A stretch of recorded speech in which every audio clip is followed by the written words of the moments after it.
الحمد لله نحمده ونستعينه ونستغفره ونعوذ بالله من شرور أنفسنا ومن سيئات أعمالنا من يهده الله فلا مضل له ومن يضلل فلا هادي له وأشهد أن لا إله إلا الله وحده لا شريك له وأشهد أن محمدا عبده ورسوله أما بعد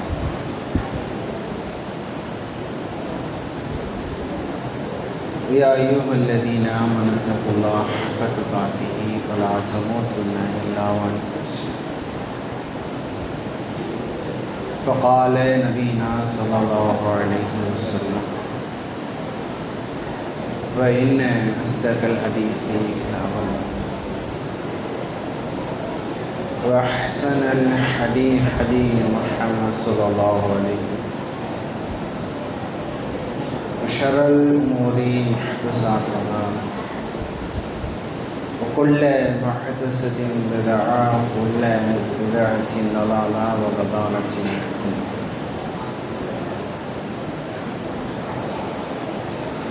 அன்பிற்குரிய சகோதர சகோதரிகளே,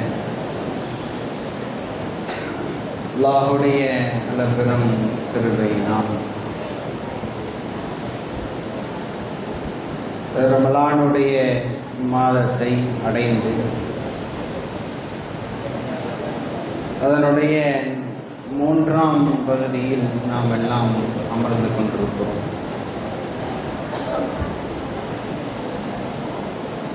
சில செய்திகளை உள்ளத்தில் ஆழ பதிய வைத்துக் கொள்ள வேண்டிய சில செய்திகள் இருக்கிறது. இந்த வாய்ப்பு நம்மில் எத்தனையோ சாரார்களுக்கு கிடைக்கவில்லை. கடந்த ஆண்டு நல்ல முறையில் வாழ்ந்தவர்கள் இந்த மாதத்தில் நோய்வாய்ப்பட்டிருக்கிறார்கள், விபத்துக்கு உள்ளாக்கப்பட்டிருக்கிறார்கள், சரியான ஆரோக்கியம் இல்லாமல் மாற்றப்பட்டிருக்கிறார்கள், பொருளாதாரத்தால் தன்னிறைவு இல்லாமல் இருக்கிறார்கள். இந்த நேரத்தில் நாம் சில செய்திகளை உள்ளத்தில் ஆழ பதிய வைத்து கொண்டால்தான் என்னிடம் இருக்கக்கூடிய பொருள் எப்படிப்பட்டது என்பதை உணர்ந்தால்தான் அந்த பொருளை என்னால் எப்படி பாதுகாக்க முடியும் என்ற சிந்தனை எனக்குள்ளாக தோன்றும். என்னதான் திருமறை குர்ஆன் ஏராளமான இடங்களில் இப்ராஹிம் என்று சொன்னாலும், இப்ராஹிம் அலைஹிஸ்ஸலாம் அவர்களுடைய குடும்பத்தார்கள் சந்தித்த எல்லா சிரமங்களையும் நமக்கு இறைவன் கடமையாக்கி இருந்தாலும் அந்த குடும்பத்தாருக்கு கிடைக்காத மிகப்பெரிய பொக்கிஷம் என்ற தௌஹீதை இறைவன் எனக்கு தந்திருக்கிறான் என்றால், நான் முதலிலே இறைவனால் தேர்வு செய்யப்பட்டவன் என்பதை உள்ளத்தில் ஆழ பதிய வைத்துக் கொள்ள வேண்டும்.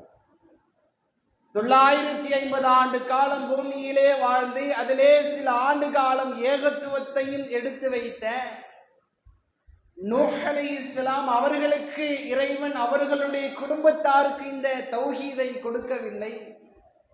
இறைவன் எனக்கு தந்திருக்கிறான் என்றால் நான் அவனால் பொருந்திக் கொள்ளப்பட்டவன் என்பதை மீண்டும் ஒரு முறை உள்ளத்தில் ஆழ பதிய வைத்துக் கொள்ள வேண்டும்.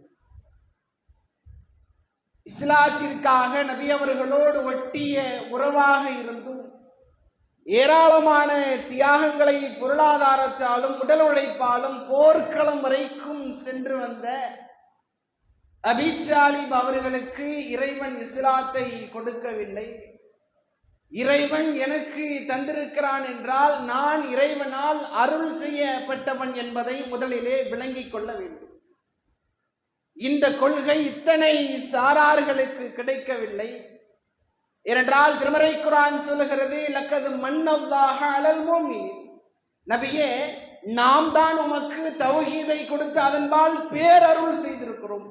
நான் உனக்கு தந்திருக்கிற இந்த தௌஹீத் இருக்குல்ல, நாளை மறுமை நாளில் நீ விசாரணை என்ற களத்திற்கு செல்ல வேண்டும் என்றால் உங்களிடத்திலே தௌஹீத் இருக்க வேண்டும். நீங்கள் மகிஷரை சந்திக்க வேண்டும் என்றால் தௌஹீத் இருக்க வேண்டும். இறைவனிடத்திலே உரையாட வேண்டும் என்றால் தௌஹீத் இருக்க வேண்டும். இந்த தௌஹீதை உங்களுக்கு கொடுத்ததினுடைய விளைவாகத்தான் நான் தருகிற அருட்கொடைகளிலே ஆக சிறந்த அருட்கொடை, ஒரு மனிதனுக்கு இறைவன் தருகிற ஆரோக்கியத்தை விட, செல்வத்தை விட, பொருளாதாரத்தை விட, தன்னிறைவை விட, ஆயுட்காலத்தை விட இறைவன் தருகிற இந்த தௌஹீத் என்ற ஓரிரை கொள்கை மிகப்பெரிய பொக்கிஷம். அதுதான் இறைவனுடைய அருட்கொடைகளிலே ஆக சிறந்த அருட்கொடை என்று திருமறை குர்ஆன் சொல்லுகிறது. இந்த கொள்கையை ஏற்றிருக்கிற நான், இதனுடைய விளைவை நான் உணர்ந்தால்தான் இந்த கொள்கையின்பால் என்னால் வாழ முடியும். ஏதோ 10ஓட 11ஆக ஒரே ஒரு மாதத்தில் மட்டும் நின்று நான் வணங்கிவிட்டால் இறைவன் திருப்தி அடைந்து விடுவான் என்று எனது உள்ளம் திரும்ப திரும்ப சொல்லுகிறதுல அது என்னுடைய அறியாமை. ஒரே ஒரு மாதத்தில் கரவச்சல் கிதாப் நான் திருக்குர்ஆனை முழுவதும் மனப்பாடம் செய்து விட்டால் அல்லது அதோடு நான் தொடர்பை ஏற்படுத்தி கொண்டால், படித்து விட்டால் இறைவன் திருப்தி அடைவான் என்று எனது உள்ளம் சொல்லுகிறது, அது என்னுடைய அறியாமை. ஒரு மாதத்தில் இறைவன் பார்க்கிறான், ஒரு மாதத்தில் இறைவன் கேட்கிறான், ஒரு மாதத்தில் நான் செய்கிற எல்லா அமல்களையும் அவன் கண்காணித்துக் கொண்டிருக்கிறான் என்று எனது உள்ளம் சொல்லுகிறதுல அது என்னுடைய அறியாமை என்பதை முதலிலே விளங்கிக் கொள்ள வேண்டும். 11 மாதம் எங்கோ இருந்து விட்டு இறைவனுடைய பாதையை விட்டு விலகிவிட்டு ஒரே ஒரு மாதத்தில் மட்டும் இறைவனை வணங்கிவிட்டால், இறைவனுடைய வேதத்தை படித்து விட்டால், இறைவன் பார்க்கிறான் கண்காணிக்கிறான் என்ற சிந்தனையை ஊற்றிவிட்டால் இறைவன் திருப்தி அடைந்து விடுவானா? 11 மாதம் செய்த தவறுக்கு ஒரு மாதம் எப்படி பரிகாரமாகும்? ஒரே ஒரு மாதத்தில் இறைவனை வணங்கிவிட்டால், திருக்குர்ஆனோட ஆழமான தொடர்பை ஏற்படுத்தி விட்டால், அடுத்த மாதம் இதே இல்லத்தை விட்டு நான் வெளியேறிவிட்டால் இறைவன் எப்படி திருப்தி அடைவான்? நபிகளார் சொன்னார்கள், ஒரே நாட்கள்ல நீங்கள் செய்கிற எல்லா அமல்களையும் இறைவன் விரும்புவது கிடையாது. நபிகளாரிடத்தில் கேட்கப்பட்டது, அல்லாஹ்வுடைய தூதரே, இறைவன் விரும்புகிற அமலை எங்களுக்கு கற்றுத்தாருங்கள் என்று கேட்டார்கள். அன்னஹு யுஹிப்புஹு அமல். நபிகளாரிடத்தில் கேள்வி வைத்தார்கள். நபிகளார் அதற்கு சொன்னார்கள், மக்களே நீங்கள் அறிந்து கொள்ளுங்கள், எந்த அமல் உங்களிடம் தொடர்ச்சியாக வருகிறதோ, சிறியதாக இருந்தாலும் அற்பமானதாக இருந்தாலும் அது தொடர்ச்சியாக வரும் என்றால் அந்த அமலை தான் இறைவன் விரும்புகிறான் என்பதை அறிந்து கொள்ளுங்கள். ஷாபானுடைய மாதத்தில் இறைவன் என்னை பார்க்கவில்லையா? ஷாபானுடைய மாதத்தில் நான் கண்காணிப்பதை எல்லாம், நான் பேசுவதெல்லாம் எடுத்து எழுதப்படவில்லையா? ஷாபானுடைய மாதத்தில் என் இறைவன் கண்காணிக்கவில்லையா? ஷாபானுடைய மாதத்தில் நான் மரணித்தால் எனக்கு தொழுகை குறித்து கேள்வி இல்லையா? ஒரு மாதம் 11 மாதத்திற்கு எப்படி ஒப்பாகும்? இந்த மாதம் எனக்கு சரியாக பயன்பெறும் என்றால், இந்த மாதத்தை நான் முழுமையாக பயன்படுத்தி கொண்டேன் என்றால், இந்த மாதம் மீதம் இருக்கிற 11 மாதம் வரைக்கும் செல்ல வேண்டும். அதற்காக தான் ரமலான். ஒரே செயலை திரும்ப திரும்ப பழக்கத்திற்கு வரும் என்றால், ஒரே செயலை திரும்ப திரும்ப நாம் செய்வோம் என்றால் அது பழக்கமாக மாற வேண்டும். அப்படிப்பட்ட உள்ளத்தை தான் நாம் உருவாக்க வேண்டும். 30 நாள் 29 நாள் எனக்கு ஃபஜ்ர் பெரிய சிரமமாவே தெரியல, துஹர் எனக்கு சிரமமா இல்லை, அசர் சிரமமா இல்லை, மகரிப் சிரமமா இல்லை, இஷா சிரமமா இல்லை. இதே மாதம் ஷவ்வாலை தொடர்ந்து விட்டால் எனக்கு எப்படி சிரமமாக மாறுது? இதே 5-10 எனக்கு எப்படி அடுத்த மாதம் சிரமமா இருக்கு? இதே அடுத்தது 1 மணி எனது நுகர் என்பது எப்படி சிரமமா மாறுது? எனது உள்ளம் அப்படியாக கட்டமைக்கப்பட்டிருக்கு. ஒரு மாசம் வணங்கினா போதும்பா, ஒரு மாதம் இறைவனை வணங்கிவிட்டால் போதுமே, ஒரு மாதம் திருமறை குர்ஆனோடு தொடர்பை ஏற்படுத்தி கொண்டால் போதுமே. முதலிலே இறைவன் எனக்கு எப்படிப்பட்ட பொக்கிஷங்களை தந்திருக்கிறான் என்பதை சிந்தித்தால்தான் நான் எவ்வளவு பெரிய வாழ்க்கையில் வாழ்ந்து கொண்டிருக்கிறேன் என்பதை என்னால் விளங்கிக் கொள்ள முடியும். இறைவன் இந்த பூமியை படைத்து இந்த பூமிக்குள்ளாக ஏராளமான உயிரினங்களை படைத்தான். அதிலே மனித சமுதாயம் இந்த உலகத்தை, இந்த சமுதாயத்தை, பூமியை 720 நாடுகளாக பிரித்தார்கள். மனிதர்களால் 720 நாடுகள் பிரிக்கப்பட்டது. ஒவ்வொரு நாட்டுக்கும் ஒரு பரப்பளவையும் ஆரம்பத்தையும் இறுதியாக வைத்து இப்படி ஒட்டுமொத்தமாக 720 நாடுகள் பிரிக்கப்பட்டது. அந்த 720 நாட்டினுடைய பட்டியல்ல பாலஸ்தீன் அப்படின்னு ஒரு நாடு இருக்கு. இந்த நாடு எப்படி இருக்குன்னா, கிட்டத்தட்ட 1.5 வருட காலத்திற்கு போர்க்களத்தை சந்தித்த, வாழ்க்கையை வாழ்வதற்கு தகுதியில்லாத நாடாக, உடுத்துவதற்கு ஆடை இல்லாத, எடுத்துக்கொள்வதற்கு உணவு இல்லாத, பருகுவதற்கு தண்ணீர் இல்லாத, நடப்பதற்கு பாதை இல்லாத ஒரு நாடாக இது நாள் வரைக்கும் இருந்து கொண்டிருக்கிறது. நீங்கள் அல் ஜசீராவினுடைய இணையதளத்தினுடைய வெப்சைட்டை திறந்து பார்த்தால் அதிலே சில செய்திகள் பதிவு செய்யப்பட்டிருக்கிறது. 9 வயது நிரம்பிய சகோதரன் தன்னுடைய 7 வயது நிரம்பிய சகோதரனுக்கு ஒரு அறிவுரை சொல்லுகிறான். இந்த அறிவுரையை கீழே பதிவு செய்திருக்கிறார்கள். உலகத்திலே ஆக சிறந்த வார்த்தையை கலந்து கொள்ளக்கூடிய 2 சகோதரர்கள் என்று பதிவு செய்யப்பட்டிருக்கு. 9 வயது சிறுவன் சொல்லுகிறான், யாஹி, எனது அருமை சகோதரரே, கடந்த வருடம் ரமலானுடைய மாதத்தில் நம்முடைய தாய் தந்தையர்கள் எல்லாம் ஒன்றாக நாம் இருந்தோம். இந்த வருடம் அவர்கள் இல்லை. இது அரபியில் இருக்கும். இந்த வருடம் அவர்கள் இல்லை. நீங்கள் வைகரை அடைந்து விட்டால் இதோ தண்ணீர், இந்த தண்ணீரை நீங்கள் கையில் வைத்துக் கொள்ளுங்கள். இதோ இந்த ஹுபுஸை நீங்கள் இதை நனைத்து சாப்பிடுங்கள். நீங்கள் சாப்பிடுவதற்கு முன்னால் பிஸ்மில்லா சொல்லுங்கள். இதுதான் உங்களுக்கு சஹருக்கான உணவு. நீங்கள் செம்மையை அடைந்து விட்டால் இதே தண்ணீரை மீண்டும் எடுத்துக் கொள்ளுங்கள். அதே குபுஸை மீண்டும் நினைத்துக் கொள்ளுங்கள். நீங்கள் இஃப்தாரை திறந்து கொள்ளுங்கள். உங்களுடைய வேலையை நீங்களாகவே செய்ய பழகிக் கொள்ளுங்கள். ஒருவேளை அடுத்த வருடம் நான் இருப்பேனா என்பது தெரியாது. எனக்கான பொறுப்பை உங்களுக்கு நான் சுமத்தி விட்டு செல்கிறேன் என்று சொன்னார்.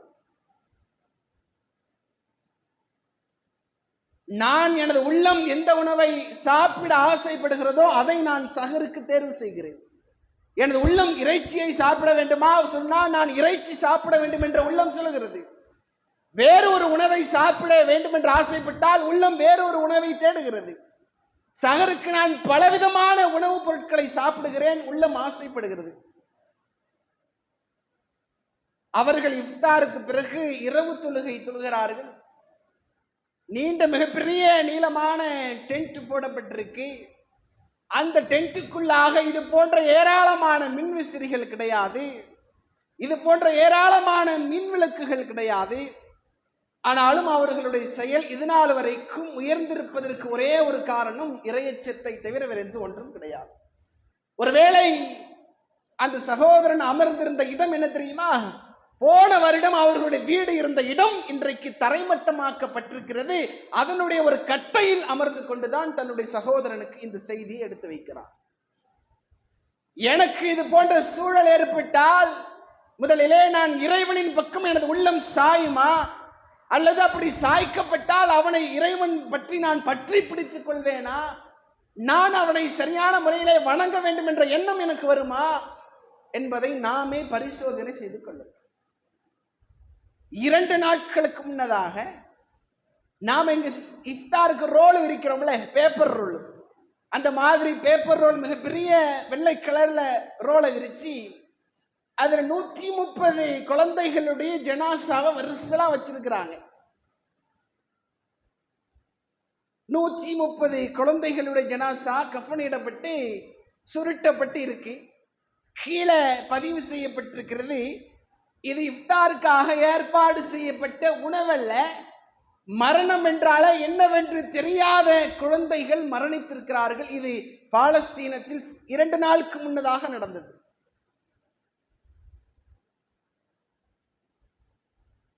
இறைவன் எனக்கு அது போன்ற சூழலை ஏற்படுத்தி இருக்கிறானா?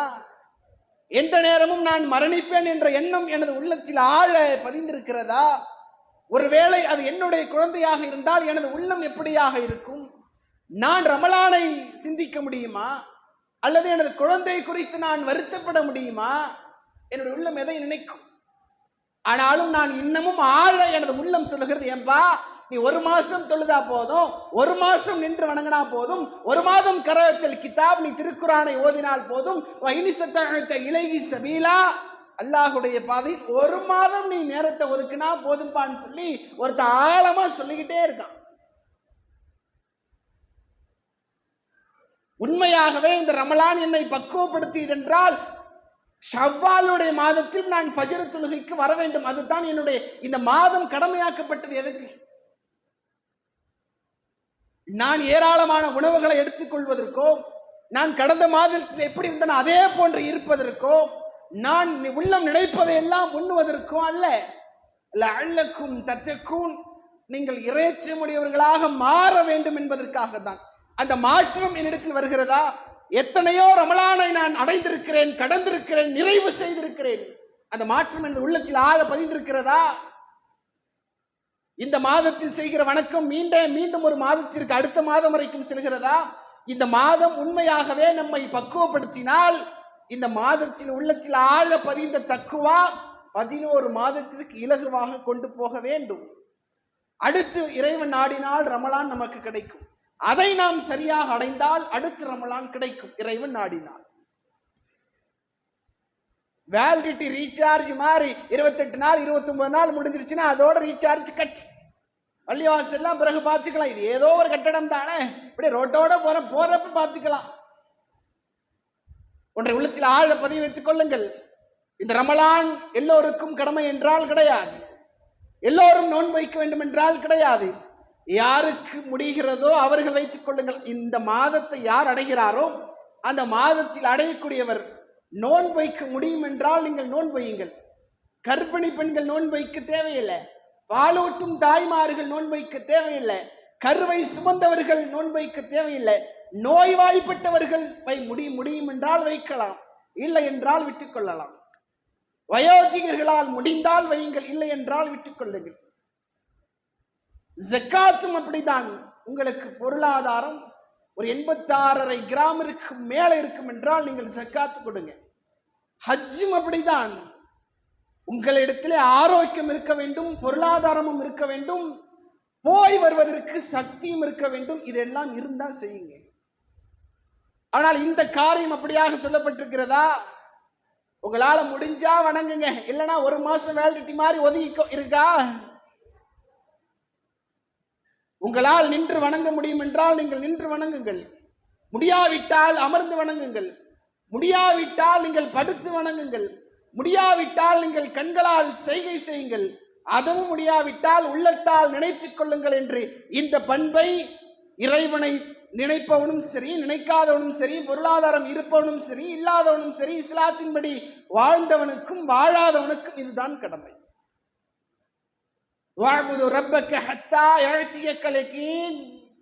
நபிகளாரை பார்த்து இறைவன் சொல்லுகிறான், எந்த நபி 23 ஆண்டு காலம் தங்களுடைய பாதங்கள் வீங்கும் வரைக்கும் தொழுதாரோ, இறைவனுக்கு நான் நன்றி கெட்டவனாக ஆகக்கூடாது என்று நினைத்தாரோ, நான் நன்றி கெட்டவனாக மாறிவிட்டால் இறைவன் முன் பாவங்களை மன்னித்திருக்கானே, பின் பாவங்களை மன்னித்திருக்கிறானே, அதற்கு நான் நன்றி கெட்டவனாக மாறிவிடக் கூடாது என்றதற்கு உள்ளத்தை எல்லாம் தொழுகையின் பக்கம் அமைத்தவரை பாற்று நபிகளார் பாற்று இறைவன் சொன்னான், நபியே, உமக்கு உறுதியான மரணம் வரை நீ நின்று வணங்கு, சாகிற வரைக்கும் நீ தொழுகணும். நபிகளார் தொழுகை நம்மை போன்று வாழ்ந்தார்களா? 23 ஆண்டு காலத்துல ஒரு மாதத்தில் தொழுது விட்டு பார்க்கலாம் என்று கடந்தார்களா? அல்லது அவர்களோடு பாடம் படித்த நபித்தோழர்களாவது அப்படி இருந்தார்களா?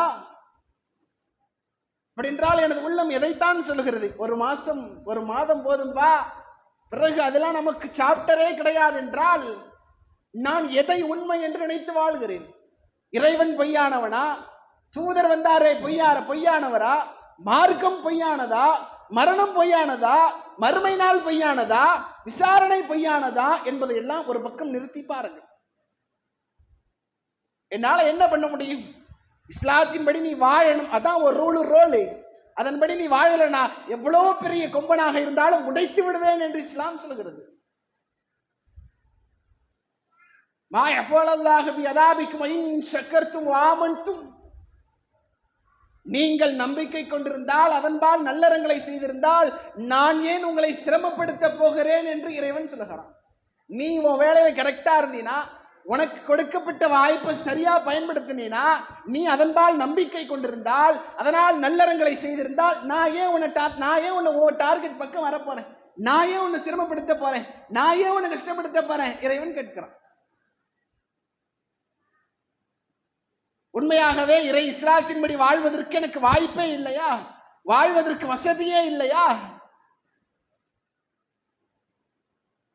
நபிகளார் மாதிரி வாழ எல்லாம் வேண்டாம், ஒரு பக்கம் வாழ்க்கை நினைத்து பாருங்கள். நபிகளாருடைய வாழ்க்கையில் 23 ஆண்டு காலத்துல தொடர்ச்சியாக 3 வேளை சாப்பாட்டை சாப்பிட்டதே கிடையாது. ஒண்ணு, ரசூலுல்லாஹ்வுடைய வீடு ஒரு 4 நபர்கள் அல்லது 3 நபர்கள் அந்த குடும்பம் வாழ்வதற்கு தகுதி இல்லாத பரப்பளவு கொண்ட வீடு. ஏராளமான ஆடைகள் கிடையாது, ஏராளமான அவர்களுடைய பொருட்களில் வீடுகளில் ஆடம்பரமான பொருளே இல்லை. நான் 23 ஆண்டு காலத்திற்கு 3 வேளை சாப்பாட்டை சாப்பிட்டதே கிடையாதா? என்னுடைய வீடு அப்படியாக இருக்கிறதா? அப்படி என்றால் அவர்களோடு ஒப்பிடும் பொழுது நான் எப்படிப்பட்ட வாழ்க்கையில் இருக்கிறேன்? நான் பணக்காரன் இல்லையா? பொருளாதாரத்தில் தண்ணீரை பெற்றவன் இல்லையா? கோடீஸ்வரனாக தான் இருக்கிறேன். ஏன் என்னால் இஸ்லாத்தின்படி வாழ முடியல?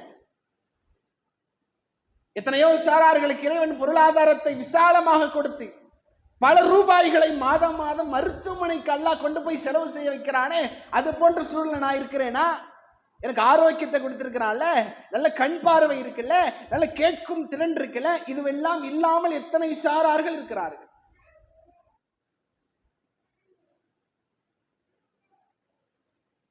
அப்படி என்றால் உண்மையாகவே நான் ஊனமாகத்தான் வாழ்ந்து கொண்டிருக்கிறேனா? எனது வாழ்க்கை ஊனமாக தான் நகர்கிறதா? அம்ர் பின் ஜம்முஹ் என்ற ஒரு நபித்தோழர், இவர் யார் என்றால் இயற்கையாகவே ஊனமாக படைக்கப்பட்ட ஒரு நபர், நடக்க இயலாத ஒரு நபர். ஒரு முறை அல்லாஹ்வுடைய தூதரை நோக்கி வருகிறார். யா ரசூலுல்லாஹ், அல்லாஹ்வுடைய தூதரே, அரைது இன் கத்தல்த ஃபீ சபீலில்லாஹ், இந்த போர்க்களத்தில் கலந்து கொண்டு நான் கொல்லப்பட்டால் அந்த உந்துரு இலைக்க வகானத்து அரிஜா வரஜ்லுஹு, நான் 2 கால்களோடு சொர்க்கத்தில் நான் நடக்கலாமா? போர்க்களத்துக்கு பேசே காலு தான். கால் இவரால் என்ன செய்ய முடியும்? இவரையும் யாராலையும் தாக்க முடியாது, இவர் யாரையும் தாக்க முடியாது. இவரை யாரேனும் ஒருவர் தாக்கினால் அதை தற்காத்துக் கொள்ளவும் முடியாது, ஓடவும் முடியாது. அப்படிப்பட்ட சூழல் ரசூலுல்லாஹ்ட்ட கேட்கிறாங்க, அல்லாஹ்வுடைய தூதரே, இந்த போர்க்களத்தில் நான் கொல்லப்பட்டால் நான் சொர்க்கத்தில் 2 கால்களோடு நடக்கலாமா? வகானத்து அரிஜா ரஜ்லுஹு, 2 கால்களும் முடியாமல் இருக்கக்கூடிய சூழலில் நான் கலந்து கொண்டால் நடக்கலாமான்னு கேட்கிறாங்க. அந்த போர்க்களத்தில் அவர்களுடைய உள்ளம் நினைத்ததை போன்று மரணத்தை சந்திக்கிறார்கள். அம்ர் பின் ஜம்முஹுடைய மருமகனும் மரணிக்கிறார்கள். நபிகளார் சொன்னார்கள், கந்தி உந்துரு இலைக்க ஃபி ஸஹீஹில் ஜன்னா, அம்ரே, நீ 2 கால்களோடு சொர்க்கத்தில் நடந்து வருவதை நான் பார்த்து கொண்டிருக்கிறேன்பா அப்படிங்கிறாங்க. 2 கால் இல்லை, போர்க்களம் போக வேண்டும் என்று ஆசைப்பட்டதே மிகப்பெரிய தவறு. போர்க்களம் போனது 2வது தவறு. போர்க்களத்தில் போய் கொல்லப்பட்டது 3வது தவறு நம்முடைய பார்வையில். கால் குறையில்ல, நான் உடலிலே ஊனமாக இருந்தாலும் நான் இறையச்சத்தில் ஊனமில்லை என்பதை ஒட்டுமொத்த உலக சாராருக்கும் நிரூபித்தார்கள். அவரோடு ஒப்பிடும் பொழுது யார் ஊனம்? என்னுடைய செயல் ஊனமா? என்னுடைய உள்ளம் ஊனமா? எனது உடல் ஊனமா? இறைவனை பற்றி நம்பிக்கை கொள்வதில் நான் ஊனமா? இறைவனுடைய செயல்பாட்டை நான் நடைமுறைப்படுத்துவதிலே ஊனமா என்பதை நம்மை நாமே பரிசோதித்துக் கொள்ளுங்கள். என்றால் எனக்கு தான் தெரியும் நான் எப்படிப்பட்ட வாழ்க்கையை வாழுகிறேன். உண்மையாகவே நான் இஸ்லாத்தின்படி தான் வாழ்றேனா? உண்மையாகவே நான் இஸ்லாத்தின்படி தான் எனது செயல் இருக்கா? அல்லது பார்க்கிறவனுக்கு தகுந்தாப்போல நான் நடிச்சிருக்கிறேனா என்பதை உங்களை நீங்களாகவே பாருங்கள். நான் செய்கிற தவறுக்கு எங்கோ இருந்து ஒருவன் சாட்சிக்கு வரப்போறதெல்லாம் இல்லை. எவனோ ஒருவன் தெரியாதவனோ முகம் அறியாதவனோ வரப்போறதும் அல்ல. நான் தான் நான் செய்கிற தவறுக்கான மொத்த உருவமும் நான் தான். ஏன் பாய் ஃபஜருக்கு வரல? கடையை லேட்டாக தாங்க சாத்தனே, சற்றை இழுக்கிறதுக்கு கொஞ்சம் சிரமமாக போயிட்டுங்க, சற்றுக்கு வேற ஆயிலே போடலை, ரொம்ப சிரமமாக இருக்கு, அதுக்கு 2 கிரீஸ் அடிச்சு விட்டா தான் சல்லுன்னு வரும் போல, உப்பு மூட்டையை தூக்கி வைக்க கொஞ்சம் லேட்டாக போயிடுச்சு அப்படிம்பாரு. இதை போய் அல்லாட்ட சொல்ல முடியுமா? அப்படியா பாய், கொஞ்சம் ஓரமாக வாங்க, இப்போ உங்கள் படத்தை போட்டு காட்டுறேன்னு சொல்லி அந்த மகசூர் திட்டத்தில் படத்தை போட்டு காட்டிடும். நீ எத்தனை மணிக்கு சற்றை இறக்குன, எப்படி தொங்குன, எப்படி பூட்டை போட்ட, நீ எத்தனை மணிக்கு உள்ள போன, எத்தனை மணிக்கு உன் வீட்டுக்குள்ள பைக்கை எத்தனை, நீ எப்ப தட்டைய வச்ச, எப்ப சாப்பிட்டேங்கிற முதற்கொண்டு எல்லா படமும் ஓடும். நான் என்ன செய்கிறேனோ அது அங்க திரைப்படமாக திரையாக எடுத்து காட்டப்படுமே. நான் இல்லை, அது ஏதோ கிராபிக்ஸ் பண்ணிட்டாங்கன்னு நான் சொல்ல முடியும். எந்த ஒரு காரணமுமே ஏற்றுக்கொள்ளப்படாது. அப்படி என்றால் அவனது உள்ளம் எதை நோக்கி நகர்கிறது? இறைவன் கருணையாளன் தானே, இறைவன் இரக்கமுடையவன் தானே. எப்படியாவது கருணை காட்ட மாட்டானா? எப்படியாவது இரக்கம் காட்ட மாட்டானா? எப்படியாவது நம்ம என்ன கொண்டு போய் நரகத்திலேயா போட போறோம் அப்படிங்கிற சிந்தனை மறுபக்கம் ஆழ பதிந்திருக்கிறது. ஏனென்றால் திருமறை குர்ஆன் சொல்லுகிறது, மக்களே நீங்கள் அறிந்து கொள்ளுங்கள், அன்னஹு அஅலமு ஷதீதுல் இகாப், உமது இறைவன் கடுமையான ரோஷக்காரன் என்பதையும் நீங்கள் அறிந்து கொள்ளுங்கள். எப்படி அல்லாஹ்வுடைய அன்பிற்கும் அருளிற்கும் அவனுடைய கருணைக்கும் எல்லையோ இல்லையோ, அதே போன்று அவனுடைய மறுமுகத்தை திருமறை குர்ஆன் சொல்லுகிறது, அன்னஹு அஅலமு ஷதீதுல் இகாப், நபியே நீங்கள் அறிந்து கொள்ளுங்கள், உமது இறைவன் கடுமையான ரோஷக்காரன், அதையும் தெரிஞ்சுக்கோங்க. உமது இறைவன் கடுமையான கோபக்காரன், அதையும் தெரிஞ்சுக்கோங்க. உமது இறைவன் நாளை மறுமை நாளில் எவருக்கும் அவருடைய தண்டனையை லேசாக்க மாட்டான், அதையும் நீங்க விளங்கிக்கோங்க. அணுவளவு நன்மை செய்தார் அதை அவர் காண்பார், அணுவளவு தீமை செய்தார் அதையும் அவர் காண்பார். அதைவிட அற்பமாக பூமியிலே மறைக்கப்பட்டிருந்தாலும் எழுச்சியெல்லாம் அதையும் நாம் கொண்டு வருவோம் என்று இறைவன் சொல்லுகிறான். எப்படியாவது கருணை காட்ட மாட்டானா, எப்படியாவது இரக்கம் காட்ட மாட்டானா என்று உள்ளம் சொல்லுகிறதே, அந்த இரக்கத்திற்கு தகுதியா எனது வாழ்க்கை இருக்கா? அந்த கருணைக்கு தகுதியா எனது வாழ்க்கை இருக்கா? நீங்களாகவே உங்களை பரிசோதித்துக் கொள்ளுங்கள். ஏனென்றால் எனது வாழ்க்கை மற்றவனுக்கு தெரியுமா? நான் உண்மை சொல்கிறேனா பொய் சொல்கிறேன் என்பது அவனுக்கு தெரியுமா? நான் என்ன சொல்றேனோ அதுதான் ஸ்டேட்மெண்ட். ஆனால் எனக்கு தெரியும் நான் எப்படியாக வாழ்கிறேன். இஸ்லாத்தின்படி எனது வாழ்க்கை இருக்கா? நபிகளார் கொண்டு வந்த கொள்கையின்படி எனது வாழ்க்கை இருக்கா? அந்த கொள்கையின்பால் தான் எனது மரணம் இருக்கா என்பதை நாம் தான் முடிவு செய்து கொள்ள வேண்டும். இந்த வாழ்க்கை இனி எவ்வளவு காலம் தொடரும் என்று எவருக்கும் தெரியாது. இந்த நாள் அடுத்த மாதம் நான் ஆரோக்கியமாக இருப்பேனா தெரியாது. இந்த ரமலானுடைய மாதத்தை நான் முழுமையாக நிறைவு செய்வேனா என்பது தெரியாது. மீதம் இருக்கிற நாள் நான் எனக்கு நின்று வணங்குவதற்கு ஆரோக்கியம் கிடைக்குமா தெரியாது. நான் எந்த நேரத்தில் வேண்டுமென்றாலும் மரணிக்கலாம், எந்த நேரத்திற்கு வேண்டுமென்றாலும் நான் உலகத்தை விட்டு விடைபெறலாம். அந்த நேரத்தில் நான் திருக்குர்ஆனை ஓதினாலும் சரி, நான் இறைவனை நின்று வணங்கி கொண்டாலும் சரி, நான் சஜிதாவில் இருந்தாலும் சரி, ருக்குவில் இருந்தாலும் சரி, நான் எவ்வளவு பெரிய நன்மைகளை செய்தாலும் நேரம் முடிந்து விட்டால் அவருக்கான வாழ்க்கை முடிந்துவிடும்.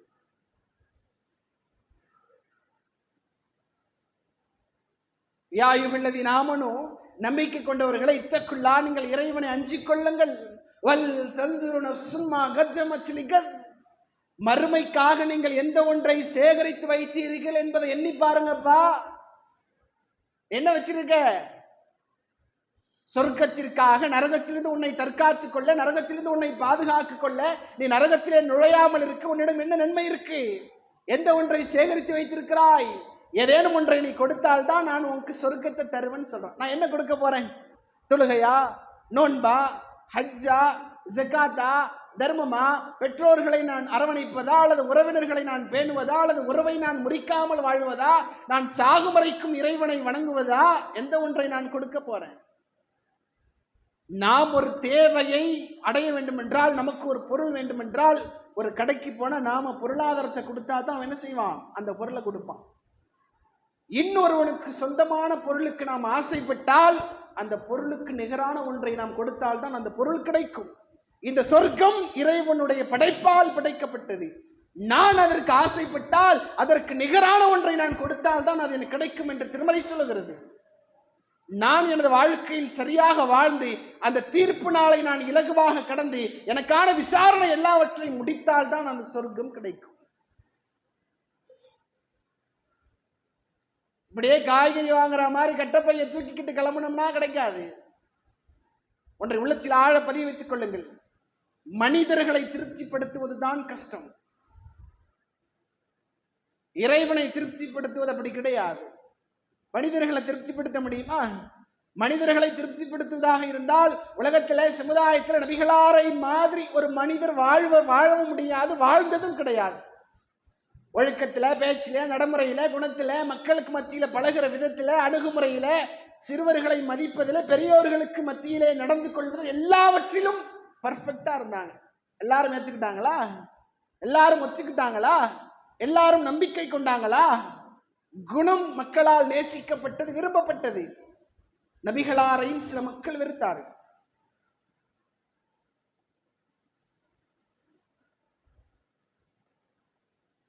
மனிதர்களை மண்ணை தவிர வேற எந்த ஒன்றுமே திருப்திப்படுத்த முடியாது என்று நபிகளார் சொன்னார். மண்ணு தான். தங்கத்தால ஓடுகிற ஒரு ஓடை அல்லது ஆற்றை ஆற கொடுத்தா கூட தானி இதே போன்று இன்னொன்று இருக்கக்கூடாதான்னு தான் கேட்பான். ஆறு எவ்வளவு பெருசு. இன்றைக்கு தங்கம் தான் விலையினுடைய மதிப்பு நிர்ணயம் இல்லாமல் நாளுக்கு நாள் ஏறி இறங்கி கொண்டிருக்கக்கூடிய, இதனால் வரைக்கும் ஏறியே கொண்டிருக்கக்கூடிய தங்கத்தை ஒரு ஆற்றை கொடுத்தா கூட இதே போன்று இருக்கக்கூடாதான் மனிதன் எண்ணுவான். பெரிய வித்தியாசம் இல்லை.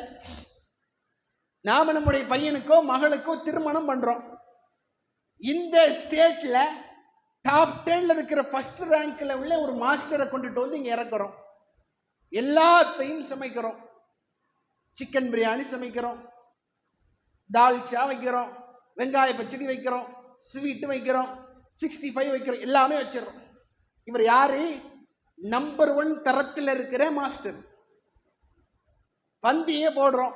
பந்தி நடக்குது. வரிசலா மக்களை உட்கார வைக்கிறோம். ஆள் என்ன சொல்லுவாரு?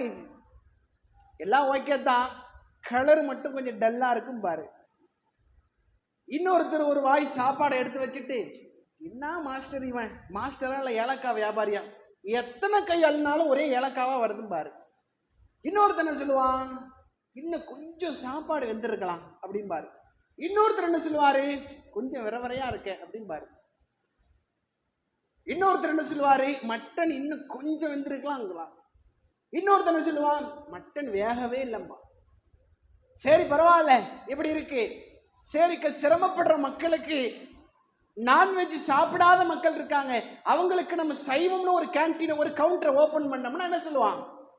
பண திமிரு. வெளிநாட்டில் போய் என்ன வேலை செஞ்சு தெரியுமா? ஒட்டகம் தான் மேய்ச்சிது. இங்க வந்துவிட்டு இங்க ஒரு கவுண்டர், அங்க ஒரு கவுண்டர். ஆனால் இறைவன் அப்படியாக கிடையாது. சுபஹானல்லாஹ் என்று நீங்கள் சொல்லிவிட்டால் அதனால் இறைவன் பூரிப்படைகிறான். அல்ஹம்துலில்லாஹ் என்ற ஒரு வார்த்தை இறைவனுடைய திருப்தியை பெற்று தரும். அல்லாஹ்வை நினைப்பதன் மூலம் அவனை என்னால் திருப்திப்படுத்த முடியும். 25 வருஷமா பழகிறோம், அல்லது பிறந்ததிலிருந்து 50 வருட காலம் நட்புல இருக்கிறோம். ஏதோ ஒரு தேவை, திடீர்னு போன் அடிச்சு, ஏம்பா ஒரு 50,000 பணம் கொடுன்னு கேட்கிறார். உண்மையாவே உங்கள்கிட்ட பணம் இல்லை, அவருக்கு உண்மையாவே தேவை இருக்கு, கொடுக்கல. என்ன நடக்கும்? உன் பழக்கமும் வேணாம், உன் வேலையும் வேணாம், நீ யாரோ நான் யாரோன்றான். இதான் மனிதனுடைய இயல்பு. இதுதான் மனிதனை யாராலும் திருப்திப்படுத்த முடியாது. நீ மண்ணை தவிர மண்ணு தான் உன்னை திருப்திப்படுத்த முடியும் என்று நபிகளார் சொல்லிவிட்டார். என்னதான் நாம் செய்தாலும் ஏதோ ஒரு குறை என்ற கல்லை நாம் சந்திக்கக்கூடிய சூழலுக்கு தள்ளப்படும். என்னதான் நாம் பர்ஃபெக்டா வாழ்ந்தாலும் ஏதோ ஒரு நிலையில் நான் விமர்சிக்கப்படுவேன். ஏதோ ஒரு செயலால் நான் வேதனைக்குள்ளாக்கப்படுவேன். ஏதோ ஒரு செயலால், ஏதோ ஒரு சொல்லால் நான் சோதனைக்கு உள்ளாக்கப்படும். இதுதான் மனிதனுடைய எண்ணம். ஆனால் இறைவன் அப்படியாக கிடையாது. ஒரு வார்த்தையில் நம்மால் திருப்திப்படுத்த முடியும், ஒரு செயலால் நம்மால் திருப்திப்படுத்த முடியும். அது எந்த செயல், எந்த மார்க்கம், எந்த வார்த்தை என்பதை இஸ்லாம் தெளிவுபடுத்தி இருக்கிறது. இந்த ஒரு மாதத்தில் நாம் வெளியேறுவதாக இருந்தால், நாம் இறைவனை திருப்திப்படுத்தி விட்டேன் என்ற நம்பிக்கை இருந்தால், அது நம்முடைய அறியாமை என்பதை உள்ளத்தில் ஆழ பதிவு வைத்துக் கொள்ளுங்கள். சாகர வரைக்கும் இந்த பயணம் தொடர வேண்டும். ரமலான் இது ஒரு சாப்டர், அவ்வளவுதான். காலையில சகர வச்சு மாலையில இஃப்தார், அது ஒரு சாப்டர், அவ்வளவுதான். இறைவன் பார்க்கிறான் என்ற எண்ணம் இருக்க, அது சாகர வரைக்கும் இருக்க வேண்டும். இறைவன் என்னை கேட்கிறான், கண்காணிச்சு கொண்டிருக்கிறான் ஒரு எண்ணம் இருக்கல, அது சாகர வரைக்கும் என்னோடு வர வேண்டும். காலையில ஃபஜ்ர் தொழுகை எனக்கு இலகுவாக இருக்கல, அதுவும் சாகர வரைக்கும் வர வேண்டும். அதைத்தான் இஸ்லாம் விரும்புகிறது. அதைத்தான் இந்த மாதத்தையும் நாம் சரியாக பயன்படுத்தி கொண்டால் இறையச்சத்தை மேலும் மேம்படுத்துவதற்காகத்தான் இந்த ஒரு மாதம். வாழ்ந்து விட்டோம், வாழ்க்கை தொடருமா தொடராதா என்பதும் கேள்விக்குறி. வரக்கூடிய காலங்களை சரியாக பயன்படுத்திக் கொள்ளுங்கள். இஸ்லாத்தின்படி வாழக்கூடிய பாக்கியத்தையும் வாய்ப்பையும் உங்களுக்கும் எனக்கும் இறைவன் தருவான் என்று கூறியவனாக நிறைவேற்றிக் கொள்ள வேண்டும். அஸ்ஸலாமு அலைக்கும் வரஹ்மத்துல்லாஹி வபரகாத்துஹு.